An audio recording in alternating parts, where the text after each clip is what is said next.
नमस्कार साथियों। देखिए आज है 9 सितंबर और 9 सितंबर को आरपीएससी सेकंड ग्रेड के द्वारा जो जीके का पेपर का आयोजन करवाया गया था ग्रुप सी के लिए, जिसमें आपको 100 प्रश्न पूछे गए थे, उसके आंसर की अपन बात करते हैं। तो देखिए इसमें पहला प्रश्न आपको पूछा गया था 2011 की जनगणना में राजस्थान के निम्नलिखित में से किस जिले का शिशु लिंगानुपात अन्य जिलों की तुलना में सर्वाधिक था। तो यहाँ पर बांसवाड़ा इसका आंसर हो जाएगा। कौन से जिले उनके सामान्य वार्षिक वर्षा के आधार पर अवरोही क्रम में व्यवस्थित करना है। तो यहाँ पर बांसवाड़ा, भीलवाड़ा, हनुमानगढ़, ऑप्शन जो फोर्थ है ये इसका आंसर होगा। निम्नलिखित तथ्यों के आधार पर नदी की पहचान कीजिए, यानी कौन सी नदी की ये तीनों विशेषताएं दे रखी हैं ये आपको बताना है। यानी राजसमंद जिले के बिजराल गांव की पहाड़ियों से इस नदी का उद्गम होता है, जो कि खारी नदी का उद्गम होता है। बनास नदी की ये सहायक नदी है और इसकी कुल लंबाई लगभग 80 किलोमीटर है। तो खारी नदी की ये तीनों विशेषताएं हैं, इसलिए खारी नदी इसका आंसर हो जाएगा। Agricultural statistic at the glance 2023 के अनुसार निम्नलिखित में से कौन सा सुमेलित नहीं है। तो इसमें से देखिए आपको जो बाजरा का 40.60% दे रखा है ये यहाँ पर आपको असुमेलित दे रखा है, बाकी तीनों परसेंटेज सही दे रखे हैं। तो ऑप्शन फोर्थ इसका आंसर हो जाएगा। वन्यजीव अभ्यारण्य और उसकी जो अवस्थिति है यानी वो कहाँ पर स्थित है, इनमें से कौन सही सुमेलित है वो आपको बताना है। तो सवाई मानसिंह है, ये आपका सवाई माधोपुर में है, आपको ऑप्शन जो फर्स्ट है ये इसका आंसर हो जाएगा। अगला प्रश्न देखिए, निम्नलिखित में से कौन सा पश्चिम से पूर्व की ओर सही क्रम में कौन सा व्यवस्थित है। यानी मैप में पश्चिम से पूर्व की ओर कौन सा है। तो सबसे इधर आपका शिरोई में उड़िया का पठार है, उसके बाद में बुराट का पठार और लास्ट में आपका हड़ौती में मुकुंदरा की पहाड़ियाँ आती हैं। तो ऑप्शन जो फोर्थ है ये इसका आंसर होगा। पशु गणना 2019 के अनुसार राजस्थान में भारत के ऊँटों का जो परसेंटेज है वो आपका 84.43% है। जनगणना 2011 के अनुसार शहरी राजस्थान में 2001 से 2011 तक दशकीय परिवर्तन निम्नलिखित में से किस जिले में सबसे कम था। तो इसमें डूंगरपुर इसका राइट आंसर हो जाएगा। India state of forest report 2023 के अनुसार निम्नलिखित में से सबसे कम कुल वनावरण क्षेत्र वाले जिलों का युग्म कौन सा है। तो इसमें चूरू और हनुमानगढ़ इसका करेक्ट आंसर होगा। नेक्स्ट, जैन टेक्सटाइल पार्क ये राजस्थान के कौन से जिले में स्थित है। तो ये आपके पाली जिले में स्थित है। चौहान शासक पृथ्वीराज तृतीय द्वारा भंडारकों के दमन का उल्लेख किस तात्कालीन विद्वान ने अपनी कविता में किया है। तो जिनपति सूरी के द्वारा किया गया है, इसलिए ऑप्शन थर्ड इसका आंसर होगा। नेवरी जो आभूषण है वो स्त्रियां कहाँ पर पहनती हैं, पैरों में पहनती हैं। तो ऑप्शन फोर्थ इसका आंसर होगा। यहाँ पर आपको पूछा गया है कि कौन सा सही है। यहाँ पर देखिए के.एन. दीक्षित विराट के उत्खनन से संबंधित है, बिल्कुल आपको सही दे रखा है। विराट से सूती वस्त्र का टुकड़ा प्राप्त हुआ है, ये भी आपको सही दे रखा है। और बिचक की पहाड़ी विराट पर एक अशोककालीन वृत्ताकार मंदिर के अवशेष मिले हैं। दयाराम सान ने अपनी रिपोर्ट में इसका उल्लेख किया है। तीनों ही कथन आपको विराट सभ्यता के बारे में सही दे रखे हैं। तो ए, बी और सी, ऑप्शन फोर्थ इसका आंसर होगा। औरंगजेब के महाराणा राज सिंह को कौन से परगने प्रदान किए गए थे। औरंगजेब ने महाराणा राज सिंह जिसको हिंदू धर्म रक्षार्थ विजय काटकातु के नाम से जाना जाता है, 1652 से 1680 इसका कालक्रम था। इसको औरंगजेब के द्वारा कौन से परगने दिए गए थे ये आपको बताना है। तो डूंगरपुर, बांसवाड़ा और इसके अलावा गयासपुर। तो ये आपका ऑप्शन जो सेकंड है ये इसका आंसर हो जाएगा। अगला प्रश्न देखिए, 1923 में ब्यावर से राजस्थान नामक साप्ताहिक जो अखबार है उसका प्रकाशन किसके द्वारा किया गया था। तो ऋषिदत्त मेहता इसका आंसर हो जाएगा। किन दो क्षेत्रों का विलय 1956 ईस्वी में राज्य पुनर्गठन आयोग और मुनिजिन विजय समिति की सिफारिश पर राजस्थान में किया गया। तो आबू रोड, देलवाड़ा इसका करेक्ट आंसर होगा। प्रसिद्ध चित्रकार अली रजा मुगल सेवा से मुक्त होकर राजस्थान के किस शासक के दरबार में शामिल हुए थे। तो बीकानेर के राजा राय सिंह के दरबार में। सल्तनत काल के दो मूल सिक्के चांदी का टका और तांबे का जितल ये किसने प्रचलित किए थे। तो इल्तुतमिश के द्वारा ये प्रचलित किए गए थे। राजस्थान में बाणगंगा का जो मेला है वो आपको कहाँ पर लगता है, मेड़ में लगता है। निम्नलिखित में से राजस्थान के किस किले पर कभी बाहरी आक्रमण नहीं हुआ है। तो बाहरी आक्रमण आपके जयगढ़ किले में नहीं हुआ है। इनमें से ऑप्शन जो फोर्थ है ये इसका करेक्ट आंसर होगा। पाग दस्तूर है ये किसे कहा जाता है। तो ये मुखिया की मृत्यु के बाद में निश्चित दिन पर होने वाला दस्तूर है, परिवार मुखिया की मृत्यु होने के बाद में। तो ऑप्शन फर्स्ट इसका आंसर होगा। अगला प्रश्न है, निम्नलिखित में से कौन सा सुशीर वाद्य यंत्र है। अलगोजा, बांकिया, सतारा। तो ये तीनों ही आपके सुशीर वाद्य यंत्र हैं। सही उत्तर का चयन करना था। तो ए, बी और सी ये इसका करेक्ट आंसर हो जाएगा। अगला प्रश्न देखिए, कौन सा डिंगल शैली में इतिहास विषयक सामग्री का गद्य ग्रंथ नहीं है। गद्य ग्रंथ इनमें से कौन सा नहीं है। तो झूलना इसका करेक्ट आंसर हो जाएगा। रामप्यारी बेन, हेजाबेन, रुक्मणी बेन महिलाओं ने 1939 में किस रियासत के प्रजामंडल आंदोलन में भाग लिया था। तो सिरोही प्रजामंडल आंदोलन में इन्होंने भाग लिया था। दक्षिणी पूर्वी राजस्थान में निम्नलिखित में से किस प्राचीन संस्कृति का विकास हुआ है। दक्षिणी और पूर्वी राजस्थान की बात हो रही है तो आहड़ इसका करेक्ट आंसर हो जाएगा। ठीक है। अगला प्रश्न देखिए, रक्षाबंधन के दिन बांधी गई राखियों को निम्नलिखित में से किस लोक देवता को अर्पित किया जाता है। तो इसका राइट आंसर हो जाए गोगा जी। ठीक है, 26 में आपका 3 होगा। भील विद्रोह के संबंध में कौन सा कथन सत्य है? सत्य कौन सा है भील विद्रोह के संबंध में? तो प्रारंभिक भील विद्रोह स्वतः स्फूर्तित थे, बिल्कुल सही है। अंग्रेजी राज्य के अंतर्गत स्थापित नई व्यवस्था की प्रतिक्रिया के स्वरूप थे और जंगल में बाह्य तत्वों के प्रवेश से सामाजिक तनाव उत्पन्न कर दिया गया था। तीनों कथन आपको इसमें सही दे रखे हैं और तीनों आपको ABC चौथे ऑप्शन में दे रखा है, तो ऑप्शन 4 इसका आंसर हो जाएगा। गुर्जर संप्रदाय का प्रमुख पूजा स्थल या जो धाम है ये कहाँ पर स्थित है? तो इसमें दांतड़ा इसका करेक्ट आंसर होगा। प्रत्यारों के शासनकाल में किस स्थापत्य शैली का विकास हुआ है? तो प्रत्यार की जो स्थापत्य की शैली है वो महामारू शैली है, तो ये इसका आंसर हो जाएगा। झालावाड़ के किस शासक को तात्या टोपे ने गिरफ्तार किया था? तो पृथ्वी सिंह को गिरफ्तार किया था।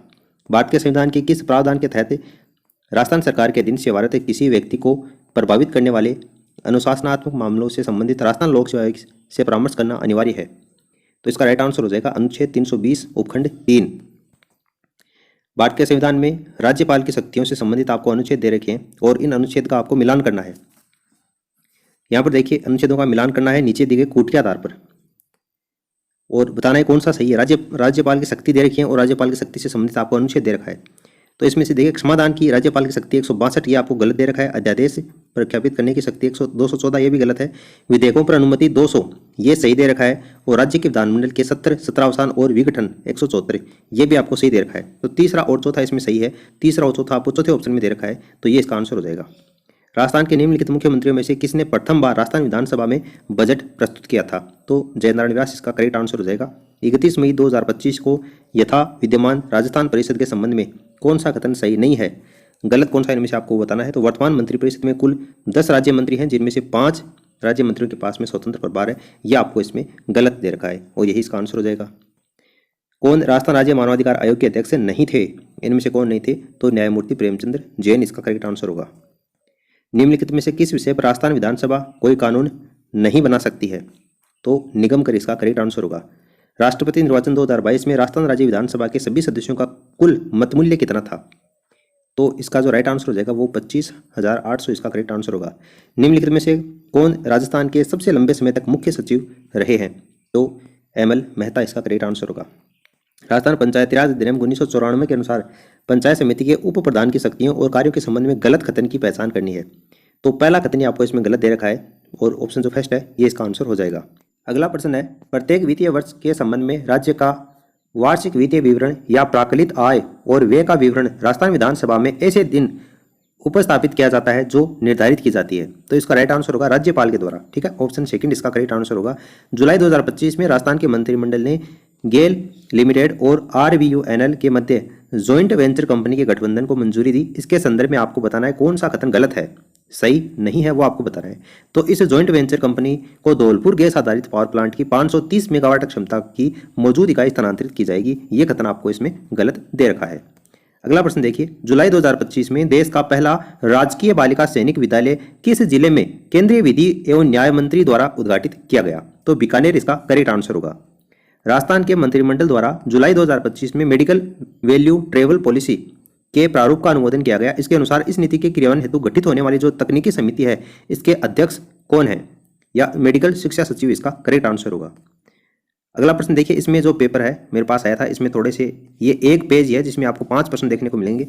ये थोड़ा सा देख लेना, आप मैनेज कर लेना, थोड़ा सा ये तिरछा है। उन गाँवों का सही संयोजन आपको चुनना है जिनके नाम जून 2025 में रामसर साइट में जोड़े गए थे। मेनार, केवलादेव, खिंचन और गजनेर।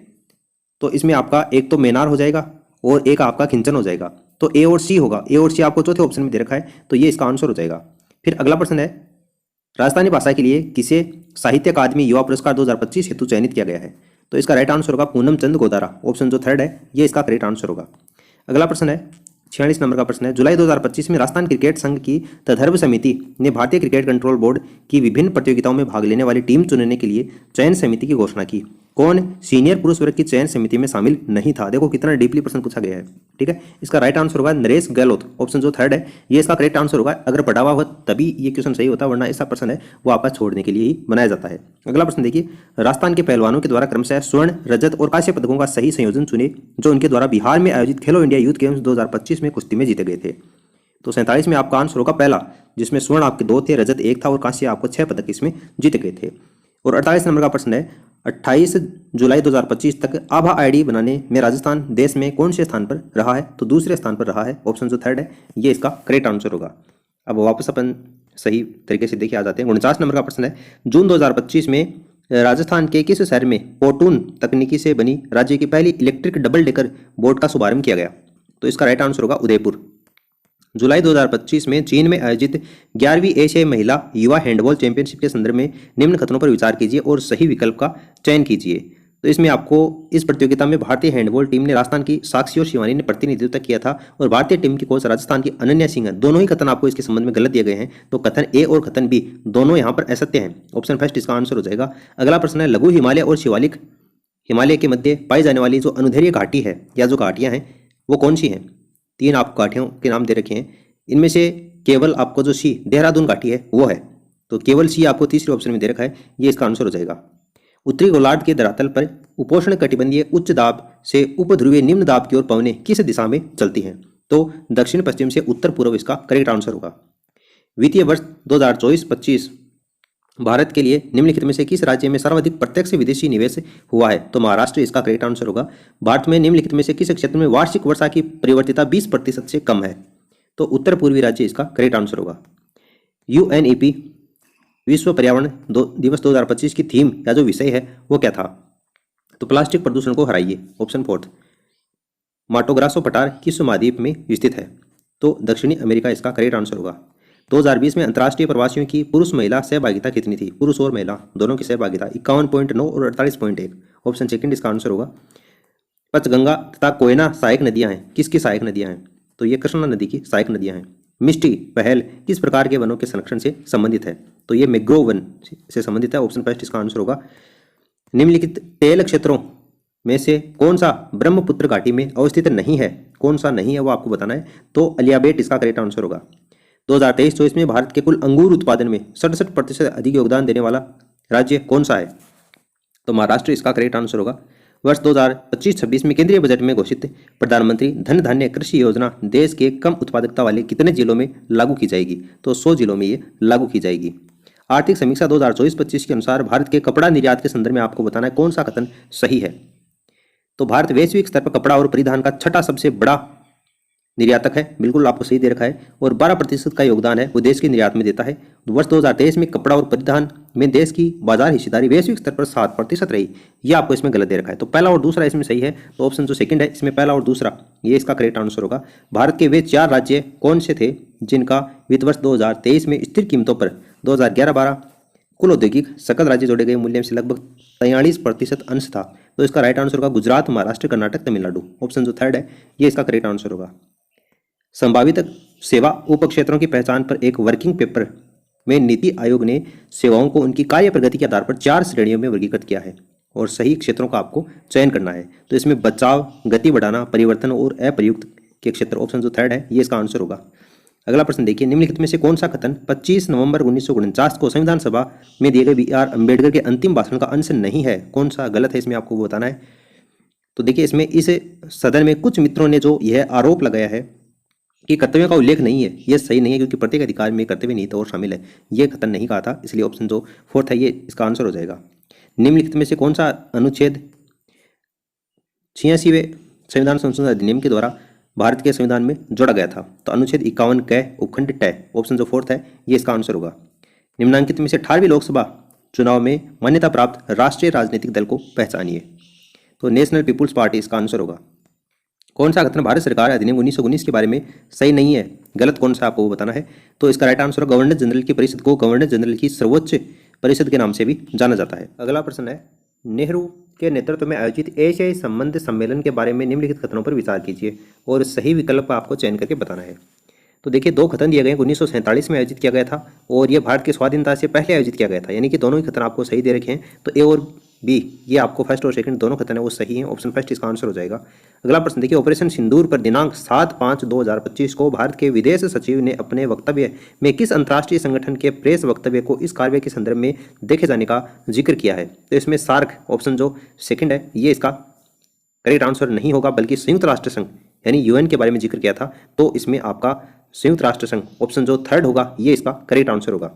अगला प्रश्न देखिए, कौन सा दबाव समूह है रिपब्लिकन पार्टी ऑफ इंडिया नामक राजनीतिक दल के रूप में रूपांतरित हो गया? तो इसका राइट आंसर होगा all India schedules cast federation. Option जो थर्ड है ये इसका करेक्ट आंसर होगा। अगला प्रश्न देखिए, भारत सरकार अधिनियम 1935 के संबंध में आपको गलत कथनों के बारे में सही कोड का चयन करना है। गलत कथनों के बारे में, तो भारत सरकार अधिनियम 1935 में ब्रिटिश संसद के द्वारा लागू पारित किया गया था और 1937 में ये लागू हुआ था। तो इसमें ये कथन तो आपको सही दे रखा है, बाकी दूसरा, तीसरा और चौथा तीनों कथन ये आपको सही नहीं है, गलत हैं।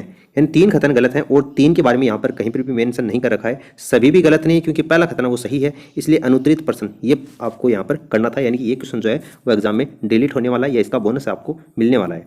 सांस्कृतिक और शैक्षिक अधिकार से जुड़े संविधान के अनुच्छेद 29(1) में किसी समूह को अल्पसंख्यक निर्धारित करने का कौन सा आधार उल्लिखित नहीं है? तो धर्म इसका राइट आंसर होगा। राष्ट्रीय प्रतिरक्षा कोष के बारे में निम्नलिखित कथनों पर विचार करें। यहाँ आपको 3 कथन दिए गए हैं, इन पर विचार करना है। तो इसका प्रशासन एक कार्यकारी परिषद के द्वारा किया जाता है, इसका अध्यक्ष प्रधानमंत्री होता है, बिल्कुल आपको सही दे रखा है।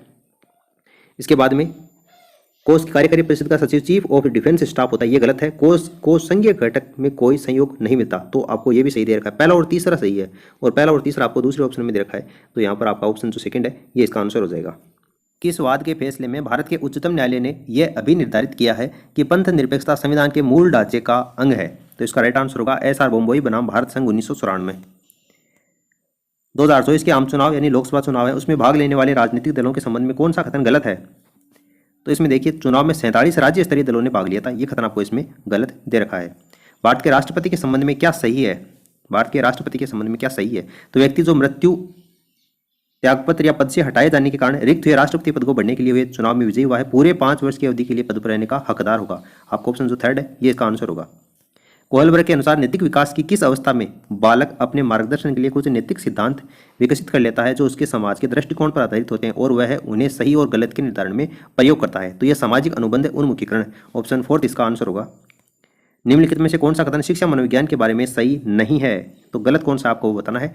तो इसमें देखिए, ये एक साध्य है, साधन नहीं है, ये आपको इसमें गलत दे रखा है, तो ऑप्शन फोर्थ इसका आंसर हो जाएगा।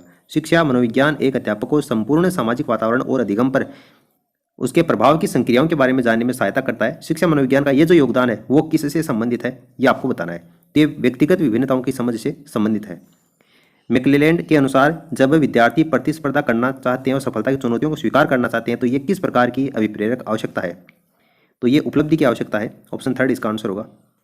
गिलफोर्ड के बुद्धि के 3D मॉडल, त्रिविमीय मॉडल विमाओं मानसिक क्रियाओं में कौन सा युग्म सही है? कौन सा सही है? तो यहाँ पर देखिए, अर्थगत शाब्दिक जो प्रक्रियाएं होती हैं विषय वस्तु, ऑप्शन आपको जो सेकंड दे रखा है ये इसका करेक्ट आंसर होगा। रचनावादी अधिगम सिद्धांत के 5E मॉडल का निम्नलिखित में से कौन सा चरण सीखने के सबसे सक्रिय चरण का प्रतिनिधित्व करता है तथा इसमें शिक्षार्थी एक दूसरे के साथ अपने अनुभवों को साझा करते हैं और चर्चा करते हैं? तो विस्तार करना, ऑप्शन सेकंड इसका आंसर होगा। उसके बाद में आपको मिलान करना है, सूची फर्स्ट को सूची सेकंड से मिलान करना है और नीचे दिए गए कोड के आधार पर चयन करके बताना है। तो यहाँ पर देखिए, मैं आपको इसका आंसर बता देता हूँ, ऑप्शन जो फोर्थ होगा ये इसका करेक्ट आंसर होगा, आप मिलान कर लेना। डेनियल गोलमैन के द्वारा संवेगात्मक बुद्धि के मिश्रित निदर्श में निम्नलिखित में से कौन सा कंस्ट्रक्ट सम्मिलित नहीं है? तो इसका राइट आंसर होगा सहानुभूति। प्रतिभाशाली बालकों के लिए कौन सा शैक्षिक प्रावधान सर्वाधिक उपयुक्त है? प्रतिभाशाली बालकों के लिए तो इसमें बै से और द होगा, बै से और द होगा, ठीक है। बै से द आपको दूसरे ऑप्शन में दे रखा है, ये इसका आंसर हो जाएगा। एरिक्सन ने मनो सामाजिक विकास सिद्धांत के अनुसार जब उत्तर बाल्यावस्था का बच्चा नवीन ज्ञान को अर्जित करने और बौद्धिक कौशल सीखने हेतु परिश्रम करने के बावजूद बार बार असफल होता है तो उसमें कौन से भाव हैं वो विकसित हो जाते हैं? तो हीन भाव उसमें विकसित हो जाते हैं। जब एक शिक्षक विद्यार्थियों को उनकी उपलब्धि पर चॉकलेट देता है और अधिगम क्रिया प्रस्तुत अनुबंध के सिद्धांत के अनुसार किस प्रकार का उसको पुनर्बलन दिया गया है? तो इसका राइट आंसर होगा प्राथमिक पुनर्बलन इसको दिया गया है। उसके बाद में आपको सुमेलित करना है, सही कोड के आधार पर चयन करके बताना है। तो इसमें ऑप्शन जो फोर्थ है ये इसका आंसर होगा। एरिक्सन है ये आपका जीवन काल से संबंधित है। उसके बाद में मास्लो तो ये आपका मानवतावादी हो जाएगा। केटल शीलगुण और शेल्डन ये आपका शरीर रचना संबंधी है, ठीक है। अगला प्रश्न देखिए, शारीरिक विकास एक व्यवस्थित पैटर्न का अनुसरण करता है जिसमें विकास शरीर की केंद्रीय अक्ष से लेकर चरम सीमाओं तक बाहर की ओर फैलता है। किसी व्यक्ति के शारीरिक विकास के इस पैटर्न को क्या कहा जाता है? तो इसको समीपस्थ दूरस्थ नियम के नाम से जानते हैं। इस दृष्टिकोण के अनुसार यानी इनमें से कौन सा दृष्टिकोण है जिसके अनुसार अपराधी बालक वह है जो कि परिवार और समाज के द्वारा निर्धारित आचार संहिता और मूल्यों को आंतरिकृत करने में असफल हो जाता है और वास्तविकता और नैतिकता के सिद्धांतों के त्याग की कीमत पर सुख ढूंढता है। या खुशी ढूंढता है तो इसको किस नाम से जानते हैं? तो इसको मनोवैज्ञानिक दृष्टिकोण के नाम से जानते हैं। पावलोव के अधिगम के शास्त्रीय अनुबंधन सिद्धांत के अनुसार जब किसी उद्दीपक के लिए अनुबंधित अनुक्रिया प्राप्त कर ली जाती है तो अन्य समान उद्दीपक भी उसी अनुक्रिया को प्राप्त कर लेते हैं। तो ये किस नाम से जाना जाता है? उद्दीपक सामान्यीकरण के नाम से जाना जाता है। इसमें मनोवैज्ञानिक वस्तु से संबंधित धनात्मक या ऋणात्मक प्रभाव की जो मात्रा है वो क्या कहलाती है? अभिवृत्ति कहलाती है। रेनिंगर और हिंडी के द्वारा वर्णित अभिरुचि विकास प्रतिमान की 4 अवस्थाएं नीचे दी गई हैं। ये आपको 4 अवस्थाएं दी गई हैं। सही क्रम का चयन करते हुए कूट का प्रयोग करके आपको बताना है। तो इसमें देखिए आपका जो दूसरा कूट होगा स ब ए द, ये इसका करेक्ट आंसर होगा। अभिप्रेरणा के विषय में निम्नलिखित में से कौन सा कथन सही है? सही कौन सा आपको बताना है? 4 कथन दिए गए हैं और नीचे दिए गए कूट के आधार पर चयन करके बताना है। तो इसमें बै स और द, बै स और द, ये कथन आपको इसमें सही दे रखे हैं। अभिप्रेरणा व्यवहार के कुछ ही पक्षों को प्रभावित करती है, ये आपको इसमें गलत दे रखा है। तो बै स और द आपको दूसरे ऑप्शन में दे रखे हैं। प्रिया अपने सहपाठी के उच्चतम अंक आने पर उसे ईर्ष्या और घृणा करती है, किंतु प्रत्यक्ष में वह हमेशा अपने सहपाठी के उच्चतम अंक आने पर बधाई देती है और मंगल कामना व्यक्त करती है। प्रिया द्वारा समायोजन हेतु अपनाई गई ये जो रक्षात्मक युक्ति है इसको प्रतिक्रिया निर्माण या प्रतिकरण के नाम से जाना जाता है। और लास्ट प्रश्न आपको पूछा गया था, ग्राहम वाल्स के अनुसार संभावनाओं को तलाशना, विचार उत्पन्न करना, अस्पष्टता और लचीलेपन को आने देना, ये सृजनात्मक चिंतन प्रक्रिया के किस चरण के अंतर्गत आते हैं? तो ये तैयारी के अंतर्गत आते हैं। तो देखिए दोस्तों 9 सितंबर को आपका ग्रुप सी का सेकंड ग्रेड का जो जीके का पेपर हुआ था जिसमें आपको 100 प्रश्न पूछे गए थे, कंप्लीट अपन बात कर चुके हैं। इस वीडियो को आप अपने दोस्तों के साथ में शेयर कीजिए ताकि वो भी अपने आंसर की मिला सकें। और आप हमारे टेलीग्राम चैनल को ज्वाइन कर लीजिए, उसकी लिंक आपको नीचे कमेंट सेक्शन में दे रखी है। फिलहाल इस वीडियो में इतना ही, धन्यवाद।